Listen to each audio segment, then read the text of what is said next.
Welcome back to the ACB Wrestling Talk channel, your main source for wrestling news and wrestling discussions. I am, of course, your host, Alexis Carrillo, and let's get into some wrestling talk.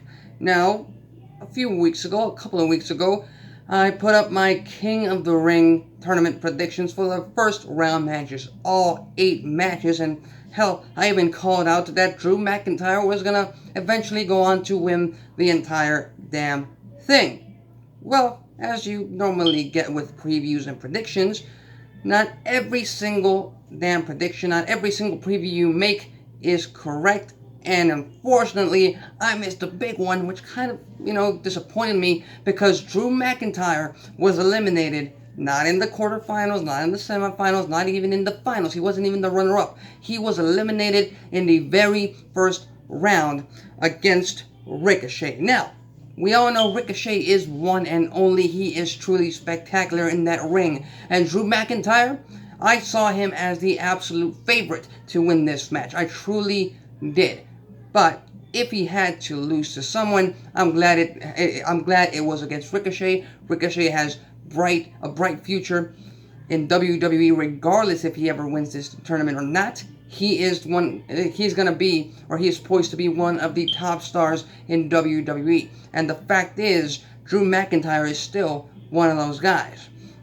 And honestly, to be honest, I'm not trying to justify the fact that I, failed to predict that Drew McIntyre was going to win the King of the Ring tournament or not. I'm not trying to justify me getting that prediction wrong. I'm just trying to say that out of the 16 men in this tournament, I think Drew McIntyre is the easiest, the most simple superstar currently of that 16 men that can easily make that jump to the main event scene and win the World Championship. So let's just go first analyze the predictions, some right, some wrong, that I made 2 weeks ago, and then we'll go ahead and make predictions for the 4 quarterfinal matches taking place this week on Raw and Smackdown Live en route to Clash of Champions, where we'll crown a brand new King of the Ring winner.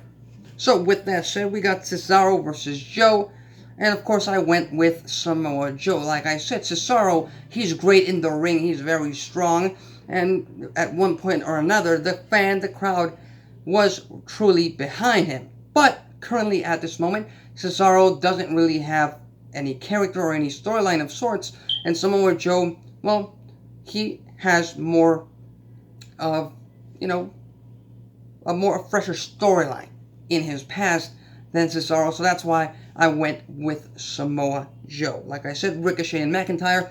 Ricochet ended up getting the surprise victory because I wasn't the only one who called McIntyre would win the whole thing, and unfortunately, we all were wrong on that part.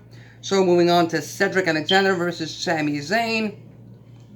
What are you going to say? Sami Zayn, they treated his character pretty much as a jobber, pretty much as a laughingstock. He's paired up with Shinsuke Nakamura now over on the Smackdown Live brand, but Cedric Alexander advances, and hey, I predicted Cedric versus McIntyre in the semifinals of this tournament for the Raw side of things. That's not going to happen, but Cedric can still make that long tournament run. And, well, the bad thing is he's got to face against Baron Corbin, who beat The Miz. Again, The Miz, he doesn't need to win the King of the Ring tournament. Corbin, on the other hand, yes, they need to rejuvenate his character. They need to poise his character in a better position so that he can become a challenger for a Universal Champion in the future. Because, like I said, even though I'm not high on Corbin, even though a lot of fans out there aren't high on Corbin, the fact is WWE brass and WWE agents are high on Baron Corbin, and I wouldn't be surprised however pissed I might get. And I wouldn't be surprised if Baron Corbin ends up winning the whole damn thing, because, having a heel King of the Ring winner, it's a lot more fun and a lot more easier than having, just a regular run-of-the-mill babyface King of the Ring winner. Hopefully I'm wrong. I don't want to see Baron Corbin as King of the Ring, but we'll see. We'll see what happens. Then we'll go on to see the SmackDown side of things. Kevin Owens versus Elias. I predicted Owens was going to win, and only something as crazy and as underhanded as Shane McMahon interfering on Elias' behalf would give Elias the win and have him advance in the tournament. Well, guess what happened? Shane McMahon did get involved, cost Kevin Owens the tournament match, and Elias ended up advancing with the 24/7 championship in his possession for only a few more, hours, days? You know, the 24/7 title, it's been held by a damn Fox Sports announcer. So, that's the nature of the 24/7 title. We move on to Buddy Murphy versus Mustafa Ali. Talk about a hard-hitting match. Talk about having a 205 Live match on Smackdown Live, and talk about having two of the best up-and-comers on the current main roster. And I could not be more proud of both Murphy and Ali, because they gave one hell of a match. The crowd responded justifiably so. And, whoever came out the winner was going to get a big pop and was going to be poised as pretty much the dark horse, if you could call him that, the dark horse in this tournament. Mustafa Ali ended up beating Buddy Murphy, but it was this damn close to getting the best kept secret to advance in this tournament. Then we had Chad Gable versus Shelton Benjamin, a battle of former tag team partners. The very simple, the very predictable, and the very true and correct way to put this. Chad Gable had to advance. Shelton Benjamin, we've seen him in the past. You know he can handle himself in that ring. Unfortunately, I think his time has passed. His time as, a top WWE superstar has passed him by. And right now all he can do is be the veteran that elevates the young guys, to a better position in WWE. And, with that, a great match. And that's exactly what he did for Chad Gable, who unfortunately, I called Ali the dark horse of the tournament for a reason, because I believe that Ali has a better chance than Gable to advance to the semifinals of this tournament, but more on that later. And finally, we've got Andrade. I was about to call him Andrade Cien Almas. WWE would not like that. Now he's just Andrade. Versus Apollo Cruz. And of course I went with Andrade Cien Almas. And if I had to pick a traditional heel winner for this tournament, it would have to be the man, the myth, the Mexican luchador without a mask, Andrade, winning the whole damn thing. Again, man, I'm going to be really pissed if, me saying that ends up jinxing him and costing him his quarterfinal match. I mean, hopefully that doesn't happen. Again, we'll just have to wait and see what happens this week. Talking about this week, 4 matches in the quarterfinals of this King of the Ring tournament. Samoa Joe versus Ricochet.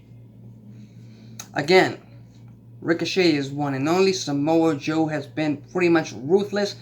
And again, WWE has just not been able or not been brave enough to pull the trigger on Samoa Joe's WWE Championship reign.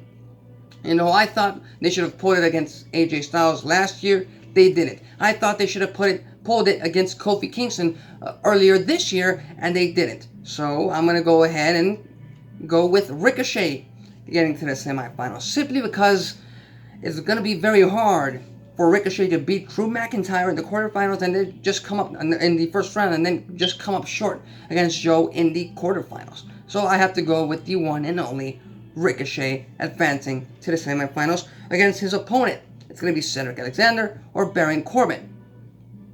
This is simple. Like I said, WWE is very high on Baron Corbin. I don't know why. I don't find his wrestling at all entertaining. His character isn't interesting to me. He was simply just a timer feud for Seth Rollins after WrestleMania. That's it. I don't think WWE fans in the arena or around the world want to see Baron Corbin in any type of winning position. But we don't run things.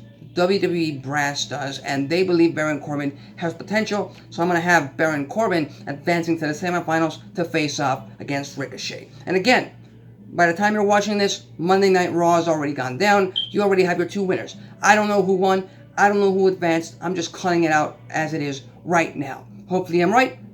I might be wrong. That's what you get with predictions. But tomorrow night on SmackDown Live, we have the other 2 matches. The 24/7 former 24/7 champion. Again, that title's crazy. It just jumps. It's the hot potato title in the very entertaining way. He faces off against Mustafa Ali.